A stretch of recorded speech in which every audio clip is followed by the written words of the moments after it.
അല്ല അച്ഛന്മാരെ, അവിടെ നിങ്ങൾക്ക് എന്തൊക്കെയാ ഭക്ഷണ രീതികൾ? അവിടെ ഉണക്ക ചപ്പാത്തിയും കഞ്ഞിയും. ഉണക്കച്ചപ്പാത്തിയും കഞ്ഞിയും റോമിലോ?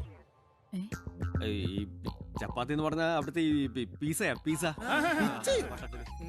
അത് ഇയാളുടെ പണി. This is pizza.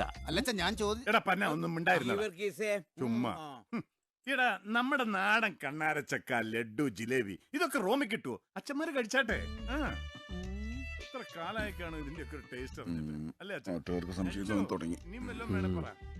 ഒരു നമ്പർ ഇറക്കിയാലോ?